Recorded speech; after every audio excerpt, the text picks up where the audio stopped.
So tonight, it's Lamar Jackson, a great young talent, and Joe Burrow, equally a great young talent. And one of them, Baltimore, is the guidebook on how to help raise your star quarterback. One is how to hinder it. So let's just talk Lamar Jackson. So he gets to Baltimore. He gets to sit for a while behind a veteran, a pro, Joe Flacco. They don't draft him to start day one. And very soon after, John Harbaugh signs an extension. No chaos. Veteran coach extended. They re-sign a left tackle, Ronnie Stanley. They eventually draft a center over the course of time, Tyler Linderbaum. Left tackle center, very valuable.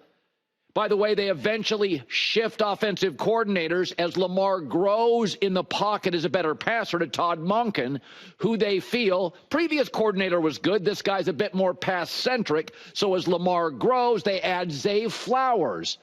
And then this year they add Derrick Henry. And they add at the deadline another receiver. Offense, weapons. They've changed coordinators to a more pass-centric coordinator as Lamar has grown. They don't ask him to start. They extend the great coach. Left tackle and center, outstanding. Centers don't get drafted much in the first round. Baltimore says, yep. By the way, Kansas City did the same for Mahomes. Went and got a center. All they're doing, what can we do to make this kid flourish?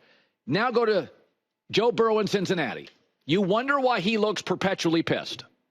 He inherits and has to start immediately Zach Taylor. We still don't know if he's a good coach. The offensive line, they can't get it right. It's ranked 27th this year. It was 26th last year. I think a couple years ago it was rated lower.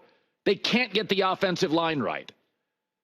This offseason, they let go of Joe Mixon, who I've been saying for years is a top 5 running back. He's had some stuff off the field starting in college, but he's really good.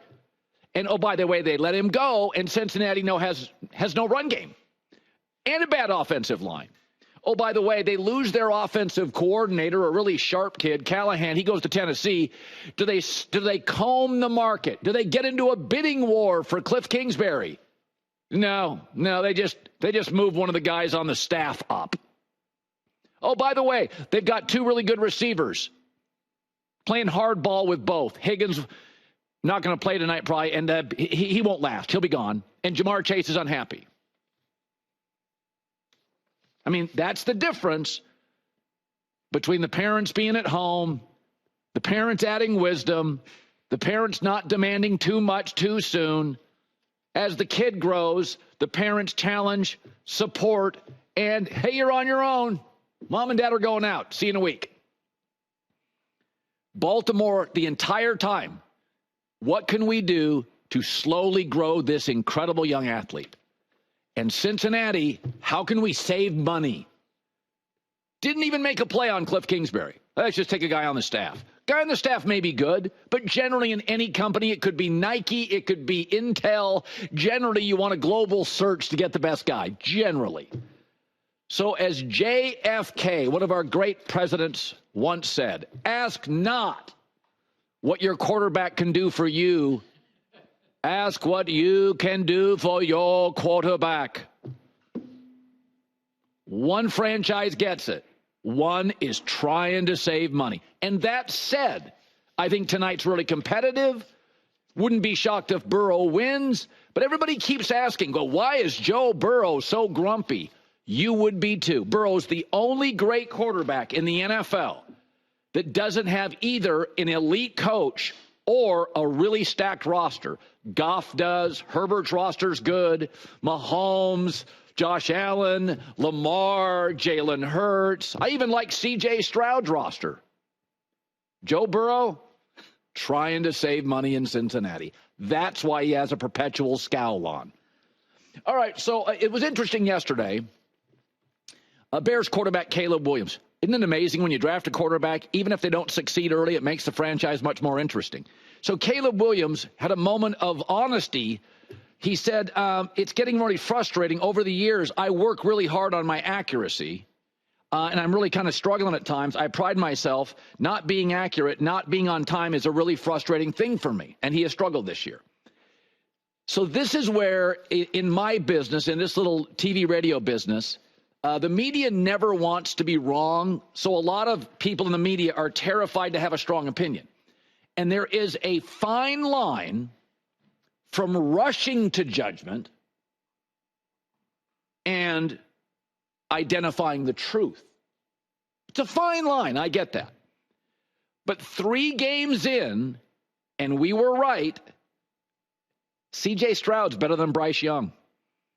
Bigger, stronger, more accurate, more self-awareness. He's better. That was not rushing to judgment. You all watched American Idol or The Voice. How many keys does it take? How many lines does it take? How many lyrics? The melody. Can you tell in like 9 seconds? C.J. Stroud, 3 games in, better than Bryce Young. It's been right. By the way, 5 games in, same draft class. Justin Herbert, Tua. Herbert was better. He was breaking records and didn't have an elite coach. He was bigger. He was stronger. He was more mobile. He could take hits better. It took about 5-6 games. Herbert's better than Tua. So when you look at Jayden Daniels and Caleb Williams, one of the things, I don't think this is rushing to judgment. I think this is identifying the truth, is that Jayden Daniels will be a more accurate thrower of the football. He was in college at LSU, 70%. He's at 71% now. Jayden Daniels is better at delivering the ball accurately. So far this year, Jayden Daniels, it would set an all-time rookie record, 71.5% completion percentage. Caleb Williams is close to the borderline, 61. Passer rating 106.7 to 83. So accuracy is a big deal in the NFL, and I don't think it's rushing to judgment to say that, yes, Jayden will be a more accurate distributor of the football in his career, and that matters a lot. And here's something else, because they're both mobile. Leadership. We saw it in college with Caleb. He can be moody. He can brood. We've never seen that with Jayden Daniels. At LSU, Arizona State, NFL camp season. Teammates love him. Coach love him. Players in the NFL privately calling their agents and telling them, I want to play for the Commanders. Meanwhile, Caleb, he and DJ Moore, what's the riff? He and his offensive coordinator, it's not ideal. I think in the leadership department right now, I think Caleb's really talented. But accuracy, I'm making a definitive opinion. It's just easier. Jayden is an easier, got a better rhythm. It's more effortless. He's just a more accurate deliverer of the football. And we knew that coming out of college. That was the knock. That's what the scout said. And we all said it. Caleb can get a little inaccurate. You got to pull him back in to the fairway. He can get off in the weeds sometime. Mechanics, sidearming it. That's why it was compared. And leadership.